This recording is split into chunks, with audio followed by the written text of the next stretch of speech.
Bismillahirrahmanirrahim. Assalamualaikum warahmatullahi wabarakatuh. Bertemu lagi dengan saya Sri Widya Aulia atau bisa dipanggil Widya, mahasiswi dari Fakultas Ilmu Agama Islam, Program Studi Ilmu Al-Quran dan Tafsir Universitas Islam Indragiri Tembilahan. Nah, baiklah, pada video kali ini saya akan membahas mengenai sujud tilawah. Tidak lupa pula, video ini juga dibuat berdasarkan tugas dari mata kuliah Tajwid dan Tahsin Al-Quran dengan dosen Bapak Dr. Ridho Al-Wahidi, STHI MA. Nah, sebelum saya menjelaskannya, jangan lupa untuk di-like dan subscribe. Baiklah, kita mulai dari pengertian sujud tilawah itu sendiri. Nah, sujud tilawah adalah gerakan sujud yang dilakukan saat membaca ayat-ayat sejadah di dalam Al-Quran. Timbul lagi nih pertanyaan, ayat sejadah itu apa? Nah, jadi ayat sejadah itu adalah ayat-ayat di dalam Al-Quran di mana ketika dibaca, disunahkan bagi pembacanya maupun yang mendengarkan melakukan gerakan sujud tilawah. Nah, sujud tilawah ini juga mempunyai keutamaan sebagaimana diriwayatkan dalam hadis riwayat Imam Muslim dari Abu Hurairah.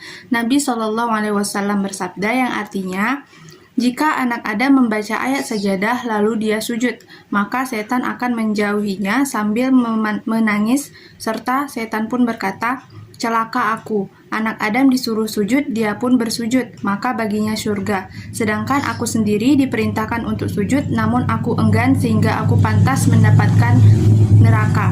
Nah, di sini bisa kita ambil kesimpulan bahwa keutamanya itu bisa terjauhi dari setan dan dekat dengan surga. Nah, secara mujmal atau secara global, sujud tilawah di dalam Al-Quran itu ada pada 15 ayat. Apa saja ayat-ayatnya?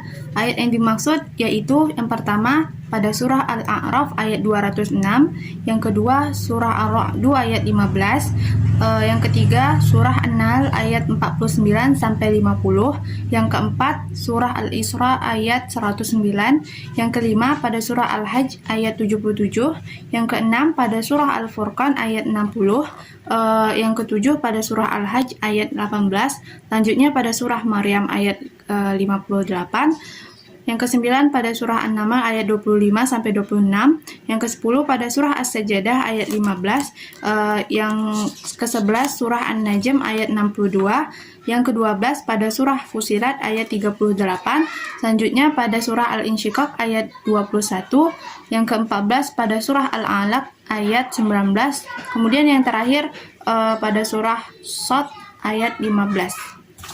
Kemudian di sini terjadi perbedaan pendapat nih di antara 4 mazhab dalam menentukan jumlah sujud tilawah. Apa saja perbedaannya? Yang pertama itu mazhab Hanafi yang berpendapat bahwa jumlah sujud tilawah itu ada 14 ayat.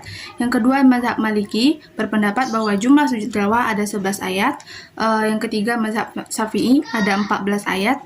Kemudian mazhab Hambali berpendapat bahwa sujud tilawah itu ada pada 14 ayat. Nah, sedangkan yang saya bilang di awal tadi secara global atau mujmal jumlah sujud tilawah itu ada 15 ayat. Baiklah, di sini akan saya ambil contoh pada surah Al-Furqan ayat 60 yang merupakan surat sajadah. Bunyinya, A'udzu billahi minasyaitonir rajim. Bismillahirrahmanirrahim. وَإِذَا قِيلَ لَهُمُ اسْجُدُوا لِلرَّحْمَنِ قَالُوا وَمَا الرَّحْمَنُ أَنَسْجُدُ لِمَا تَأْمُرُنَا وَزَادَهُمْ نُفُورًا. Kemudian setelah membaca ataupun mendengar surah tersebut yang merupakan surah sajadah, kita langsung melakukan sujud tilawah dengan bacaan sujud sajada wajhiya lillazi khalaqahu wa syaqqa sam'ahu wa basarahu bihaulihi wa quwwatihi. Nah, jadi itulah penjelasan singkat dari saya mengenai sujud tilawah. Semoga bermanfaat. Demikian, terima kasih. Assalamualaikum warahmatullahi wabarakatuh.